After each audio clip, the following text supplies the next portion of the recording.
Ayat hari ini adalah Yeremia 8, ayat 4-17. Mari kita baca bersama. Engkau harus mengatakan kepada mereka, beginilah firman Tuhan, apabila orang jatuh, masakan ia tidak bangun kembali? Apabila orang berpaling, masakan ia tidak kembali? Mengapakah bangsa ini berpaling terus-menerus? Mereka berpegang pada tipu, mereka menolak untuk kembali. Aku telah memperhatikan dan mendengarkan. Mereka tidak berkata dengan jujur. Tidak ada yang menyesal karena kejahatannya dengan mengatakan, apakah yang telah kulakukan ini? Sambil berlari semua mereka berpaling, seperti kuda yang menceburkan diri ke dalam pertempuran. Bahkan burung ranggung di udara mengetahui musimnya. Burung tekukur, burung layang-layang dan burung bangau berpegang pada waktu kembalinya. Tetapi umatku tidak mengetahui hukum Tuhan. Bagaimanakah kamu berani berkata, kami bijaksana dan kami mempunyai Taurat Tuhan?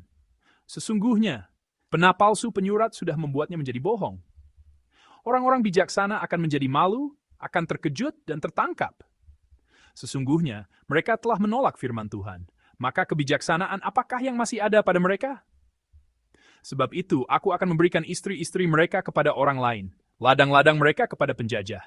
Sesungguhnya, dari yang kecil sampai yang besar, semuanya mengejar untung. Baik nabi maupun imam, semuanya melakukan tipu. Mereka mengobati luka putri umatku dengan memandangnya ringan, katanya, damai sejahtera! Damai sejahtera! Tetapi tidak ada damai sejahtera. Seharusnya mereka merasa malu, sebab mereka melakukan kejijikan. Tetapi mereka sama sekali tidak merasa malu dan tidak kenal noda mereka. Sebab itu mereka akan rebah di antara orang-orang yang rebah. Mereka akan tersandung jatuh pada waktu dihukum, firman Tuhan. Aku mau memungut hasil mereka, demikianlah firman Tuhan. Tetapi tidak ada buah anggur pada pohon anggur. Tidak ada buah ara pada pohon ara. Dan daun-daunan sudah layu. Sebab itu akan menetapkan bagi mereka orang-orang yang akan melindas mereka. Mengapakah kita duduk-duduk saja? Berkumpullah dan marilah kita pergi ke kota-kota yang berkubu dan binasa di sana. Sebab Tuhan, Allah kita, membinasakan kita, memberi kita minum racun, sebab kita telah berdosa kepada Tuhan. Kita mengharapkan damai, tetapi tidak datang sesuatu yang baik, mengharapkan waktu kesembuhan, tetapi yang ada hanya kengerian. Dengus kuda musuh terdengar dari Dan, karena bunyi ringkik kuda jantan mereka metarlah seluruh negeri. Mereka datang dan memakan habis negeri dengan isinya, kota dengan penduduknya. Lihatlah, aku melepaskan ke antaramu ular-ular beludak yang tidak dapat dimanterai, yang akan memagut kamu. Demikianlah firman Tuhan. Amin. Hari ini saya akan membagikan firman dengan judul resiliensi rohani. Ada istilah yang disebut resiliensi. Apakah saudara pernah mendengarnya? Rasanya sejak beberapa waktu terakhir kita semakin sering mendengar istilah ini. Terutama setelah melewati masa pandemi, istilah ini mulai dipakai dalam sangat banyak bidang. Ketika orang mengamati manusia, mereka menemukan bahwa saat seseorang mengalami kesukaran, pencobaan, atau kegagalan, ternyata semua orang tidak memberi respons yang sama. Tidak semua orang merespons dengan cara yang sama. Ada orang yang, sekalipun mengalami kesulitan yang sama, dapat bertahan dengan baik dan mengatasinya tanpa terlalu terguncang. Tetapi ada juga orang yang tidak sanggup mengatasi kesulitan itu lalu terduduk dan berhenti di sana. Kesimpulan yang diperoleh dari hal ini adalah seperti ini. Masalahnya, ternyata bukan hanya pada kesukaran atau kesulitan itu sendiri. Masalahnya justru bisa ada di dalam diri seseorang, di dalam orang itu sendiri. Alasan orang jatuh atau terterduk di depan suatu masalah bukan semata-mata karena kesukaran atau kesulitan itu terlalu besar dan kuat. Karena mereka belum membangun kekuatan untuk mengatasi kesukaran dan pencobaan itu. Karena mereka tidak memiliki daya pulih untuk menahannya dan mengubahnya ke arah yang baik, ke arah yang positif, maka orang jatuh, terduduk. Di bagian inilah istilah resiliensi muncul. Resiliensi dapat dilihat sebagai kemampuan untuk tidak mudah runtuh ketika mengalami kesukaran atau pencobaan. Kemampuan untuk mengatasinya, dan setelah mengatasinya kembali kepada keadaan semula yang stabil.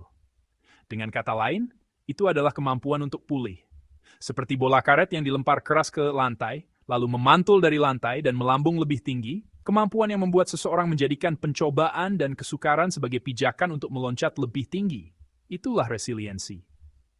Pada zaman sekarang, kemampuan ini dipandang sangat penting.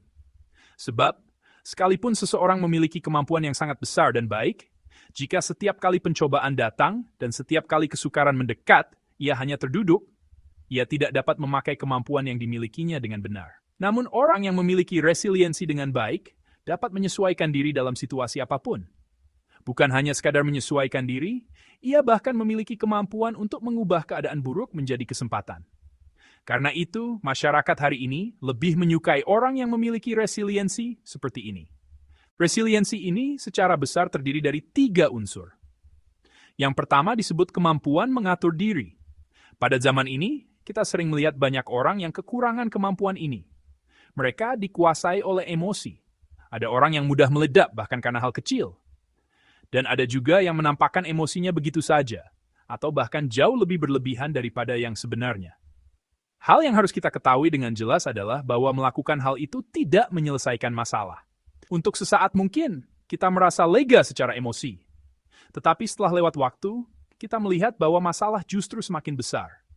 Bukan menumpahkan emosi begitu saja ketika emosi itu muncul, melainkan menganalisis keadaan dengan tenang dan mampu mengendalikan emosi. Ini adalah kemampuan yang sangat penting dalam kehidupan kita sebagai manusia modern hari ini. Yang kedua adalah kemampuan berelasi dengan orang lain. Ini adalah kemampuan untuk komunikasi dengan orang lain dan berempati. Tetapi, kemampuan ini tidak terbatas hanya pada hubungan dengan orang lain. Ketika berkomunikasi dengan orang lain, pada akhirnya apa tujuannya? Tujuannya adalah mengembangkan diri sendiri, menumbuhkan diri sendiri, mempelajari hal yang baik, membuang hal yang buruk, tidak berhenti di tempat, melainkan membuat diri bertumbuh dan dewasa. Itulah sikap dan posisi ini. Dalam kehidupan iman pun kemampuan ini sangat penting. Ketika kita berbicara tentang iman, ada banyak orang yang mengenang masa muda mereka ketika iman mereka begitu menyala. Kita sering mendengar kata-kata seperti, "Saya dulu juga pernah," atau "ketika saya masih muda." Kapan orang percaya yang baik harus paling menyala? Kapan ia harus paling berkobar agar disebut orang percaya yang baik? Bagi orang percaya yang baik, waktu yang paling menyala haruslah sekarang. Orang yang sekarang ini paling bersemangat mengikuti Tuhan, mungkin dialah orang percaya yang paling baik.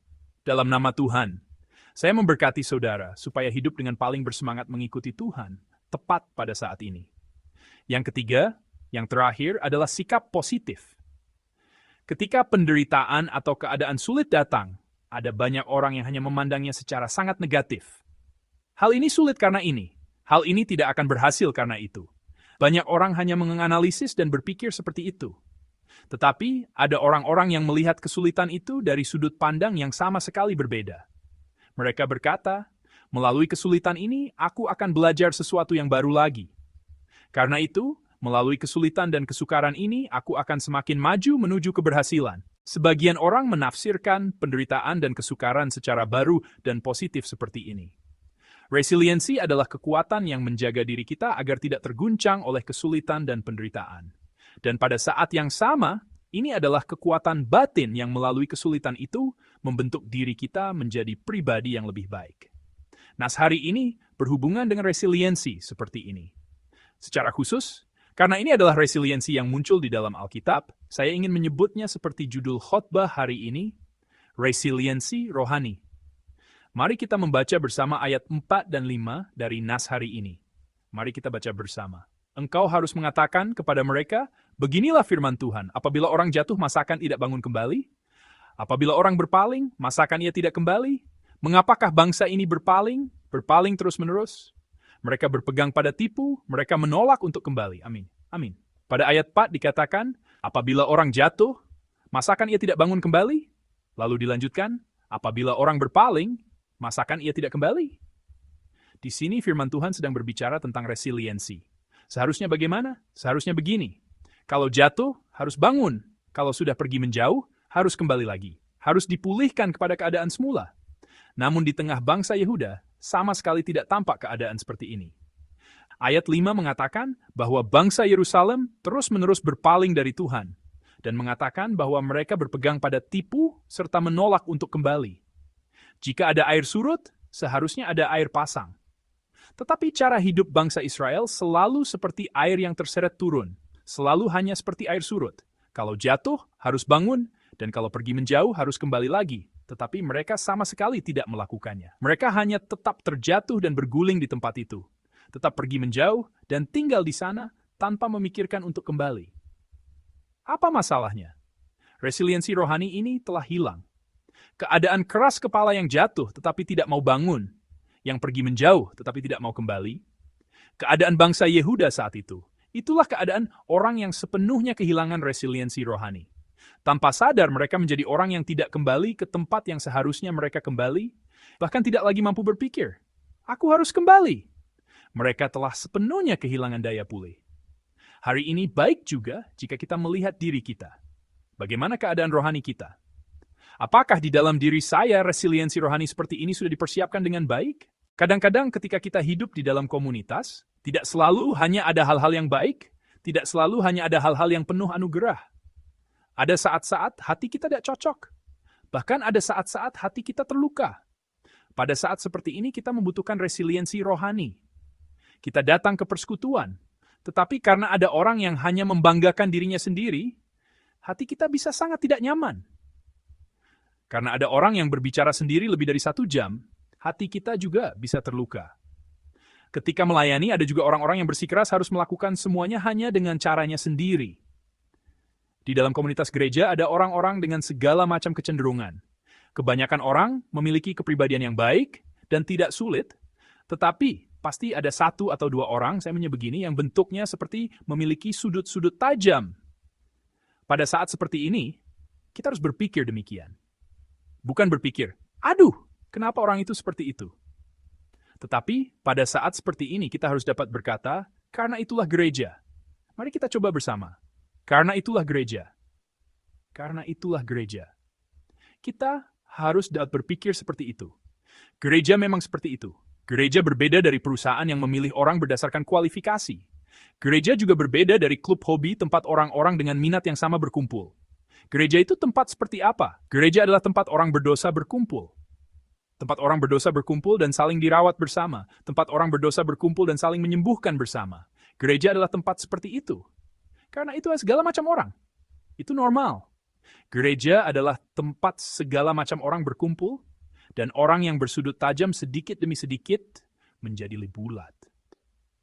Tempat bagian-bagian yang tajam itu sedikit dibentuk dan diasah. Gereja adalah tempat seperti itu.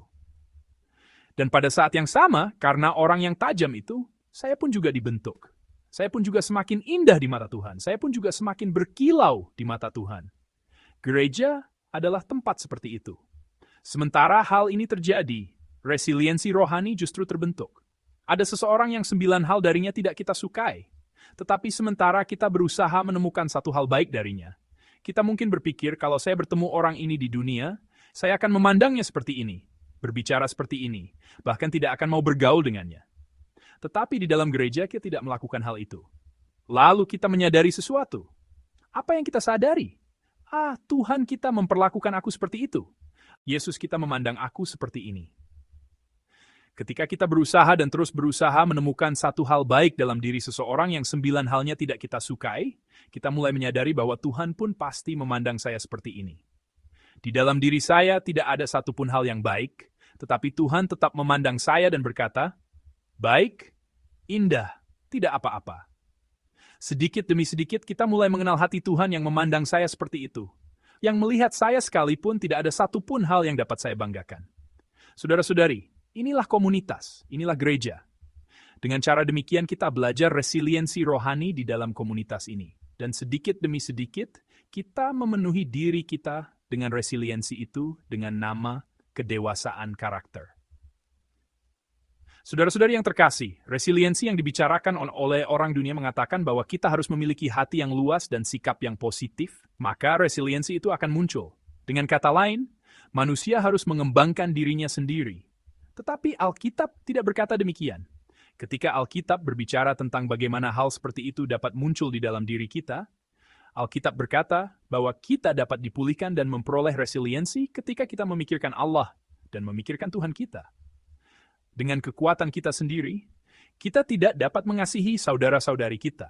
Sebab pada dasarnya kita bukanlah makhluk yang memiliki kasih seperti itu. Kasih itu pun hanya dapat kita lakukan dengan kuasa yang Allah berikan. Hanya dengan kuasa itu. Kasih itu tampak di dalam nas hari ini. Mari kita membaca bersama ayat 6. Mari kita baca bersama. Aku telah memperhatikan dan mendengarkan. Mereka tidak berkata dengan jujur. Tidak ada yang menyesal karena kejahatannya dengan mengatakan, apakah yang telah kulakukan ini? Sambil berlari, semua mereka berpaling seperti kuda yang menceburkan diri ke dalam pertempuran. Amin. Ayat 6 masih mencatat firman penghakiman. Alkitab menjelaskan keadaan orang-orang ini. Keadaan orang-orang yang kehilangan resiliensi dengan mengatakan bahwa mereka tidak berkata jujur dan mereka tidak menyesal karena kejahatan mereka. Namun di sini ada kasih Allah yang menakjubkan. Di sini ada satu ungkapan yang sangat penting. Itu adalah kata menyesal. Dalam bagian menyesal karena kejahatannya. Dalam terjemahan Yunani Alkitab, Septuaginta, kata menyesal ini memakai kata kerja metanoeo.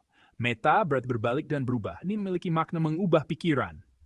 Itulah yang diterjemahkan sebagai menyesal atau bertobat. Tetapi kata metanoeo ini, siapa yang melanjutkannya ratusan tahun kemudian?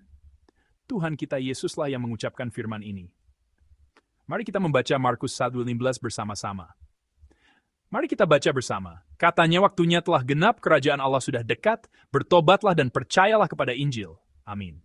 Ketika Tuhan kita memulai pelayanan publiknya di bumi ini, Ia memberitakan firman ini. Firman yang dahulu diberitakan oleh seorang nabi sekitar 600 tahun sebelumnya. Metanoeo, bertobatlah dari kejahatanmu, yaitu bertobatlah. Pemberitaan Nabi pada abad ke-6 sebelum Masehi diberitakan oleh Tuhan kita pada abad pertama sesudah Masehi dengan kata yang sama. Melalui ini kita menyadari kenyataan yang menakjubkan. Pertama, Allah tidak pernah sekalipun menyerah terhadap kita. Selama ratusan tahun, bahkan selama ribuan tahun, Allah terus memberitakan firman yang sama kepada kita.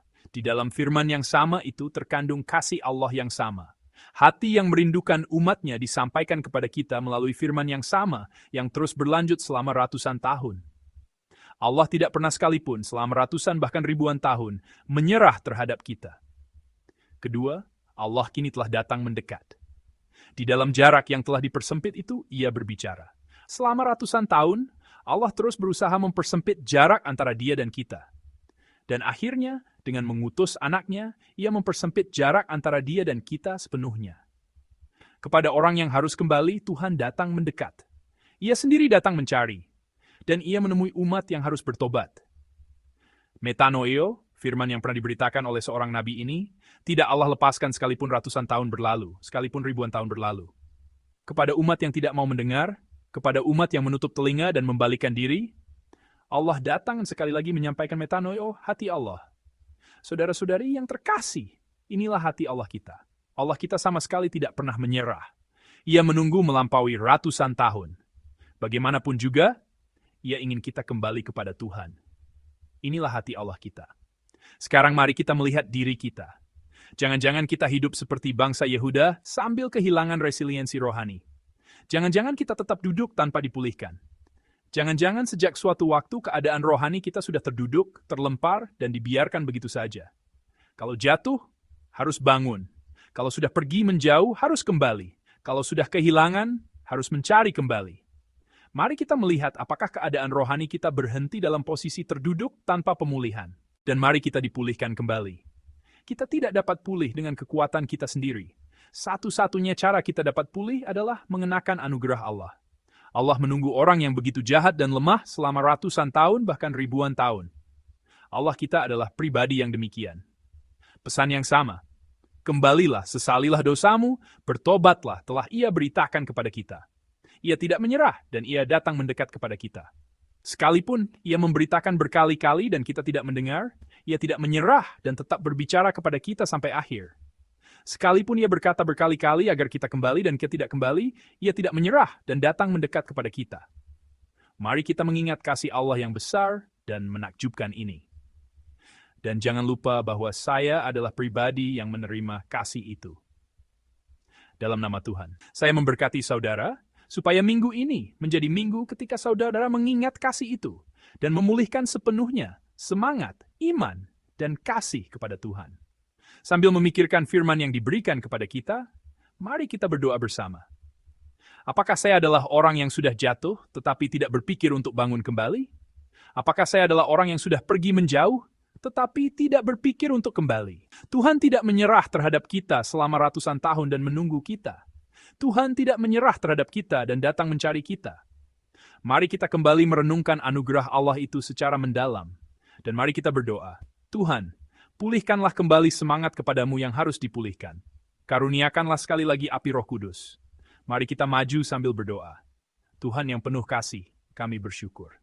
Kami adalah orang-orang yang sudah jatuh tetapi tidak mampu berpikir untuk bangun kembali. Kami adalah orang-orang yang sudah pergi menjauh tetapi tidak mampu berpikir untuk kembali.